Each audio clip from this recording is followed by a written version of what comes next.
നമ്മുടെ നാടൻ റോസാണിത്. നിറയെ പൂക്കളുണ്ടാകാൻ എന്താണ് ചെയ്യേണ്ടതെന്നും ഏതൊക്കെ ഫെർട്ടിലൈസറാണ് നിറയെ പൂക്കളുണ്ടാകാൻ ഞാൻ കൊടുക്കുന്നതെന്നും നമുക്ക് നോക്കാം. ഇതിൽ പറയുന്ന കാര്യങ്ങളൊക്കെ ചെയ്യുകയാണെങ്കിൽ ഏത് പൂക്കാത്ത റോസും പൂക്കും. ആദ്യത്തെ ടിപ്പ് എന്ന് പറയുന്നത് നമ്മുടെ റോസ് പൂത്ത കഴിഞ്ഞ ശേഷം ഇതുപോലെ 2 ഇലയ്ക്ക് താഴെ വെച്ച് കട്ട് ചെയ്ത് കൊടുക്കുക. രണ്ടാമത്തേത് വെയിലാണ്. റോസിന് നല്ല വെയിൽ അത്യാവശ്യമാണ്. 6 മണിക്കൂർ മുതൽ 8 മണിക്കൂർ വരെയെങ്കിലും ഇതിന് നന്നായി വെയിൽ വേണം. എങ്കിൽ മാത്രമേ പൂക്കൾ ഉണ്ടാവുകയുള്ളൂ. വളമൊക്കെ ഇട്ട് കൊടുത്ത് തണലത്ത് വെച്ചിരിക്കുകയാണെങ്കിൽ ചെടികൾ നന്നായി തഴച്ച് വളരും. പക്ഷേ പൂക്കൾ ഉണ്ടാവുകയില്ല. വല്ലപ്പോഴും 1-2 പൂവേ ഉണ്ടാവുകയുള്ളൂ.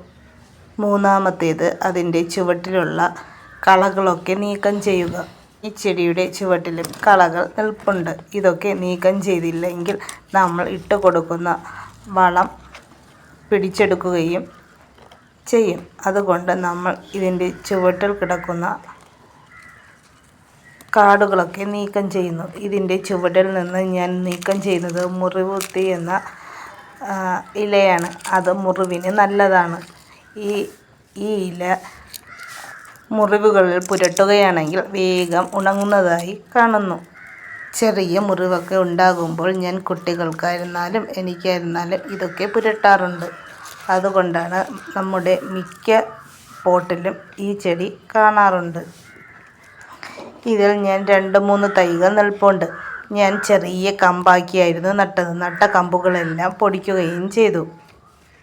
നാലാമത്തെ കാര്യമെന്ന് പറയുന്നത് നമ്മുടെ ചെടിയുടെ ചുവട് നന്നായി ഇളക്കി കൊടുക്കുക. നമ്മൾ എപ്പോഴും വളമിട്ട് കൊടുക്കുകയാണെങ്കിലും നമ്മുടെ ചെടിയുടെ ചുവട് നന്നായി ഇളക്കി കൊടുത്ത ശേഷം വളം ഇട്ട് കൊടുക്കാൻ ശ്രദ്ധിക്കുക. എങ്കിൽ മാത്രമേ ഈ വളം വേരുകളിൽ വേഗം പിടിക്കുകയുള്ളൂ. ഇനി നമുക്ക് മണ്ണും ചാണകവും കൂടി മിക്സ് ചെയ്ത് കൊടുക്കാം. അതുപോലെ ചാണകം മാസത്തിലൊരിക്കൽ ഇട്ട് കൊടുക്കുന്നതാണ് നല്ലത്. ഇതുപോലെ തേയിലയുടെ കൊത്തും മുട്ടയുടെ തോടും ഒക്കെ നമുക്ക് പൊടിച്ച് ചെടിയുടെ ചുവട്ടിൽ ഇട്ട് കൊടുക്കാം. മുട്ടയുടെ തോടും തേയിലയുമൊക്കെ ഇട്ട് കൊടുക്കുന്നത് റോസയ്ക്ക് നല്ലതാണ്. അത് വേഗം പൂക്കൾ ഉണ്ടാക്കാൻ സഹായിക്കും. ഇത് ഉള്ളിയുടെ തൊലി നമ്മൾ 2-3 ദിവസം വെള്ളത്തിലിട്ട് വെച്ചിരുന്നതാണ്. ഇത് നമുക്ക് അരിച്ചെടുത്ത് സ്പ്രേ ചെയ്ത് കൊടുക്കാം. ഇത് സ്പ്രേ ചെയ്യുമ്പോൾ ഇരട്ടി വെള്ളമൊഴിച്ചിട്ട് വേണം ചെടിയുടെ ഇലകളിലും ചുവട്ടിലും വീഴത്തക്ക രീതിയിൽ ഒഴിച്ചു കൊടുക്കുക. പഴത്തിൻ്റെ തൊലിയും ഇതുപോലെ ഒരു ബോട്ടിലിൽ ഇട്ട് വെച്ച് 3-4 ദിവസം കഴിഞ്ഞ ശേഷം ഇരട്ടി വെള്ളം ചേർത്ത് ചെടിയുടെ ചുവട്ടിലും ഇലകളിലും ഒഴിച്ചു കൊടുക്കാം. ഈ ലിക്വിഡ് രൂപത്തിലുള്ള വളങ്ങൾ നമുക്ക് ആഴ്ചയിലൊരിക്കൽ ഒഴിച്ചു കൊടുക്കുകയാണെങ്കിൽ നമുക്ക് വേഗം റിസൾട്ട് ഉണ്ടാകുന്നതായി കാണാം. ഇതിൽ ധാരാളം മുട്ടുകളൊക്കെ വന്ന് നിൽക്കുകയാണ്. നിങ്ങളുടെ റോസയ്ക്ക് നിങ്ങൾ ഏതൊക്കെ വളങ്ങളാണ് ഇട്ട് കൊടുക്കുന്നത്? കമൻറ്റായി രേഖപ്പെടുത്തുക. ഈ ചാനൽ നിങ്ങൾ സബ് ചെയ്തിട്ടുണ്ടാവും. സബ് ചെയ്യാതെയാണ് കാണുന്നതെങ്കിൽ ഒന്ന് സബ് ചെയ്യുക.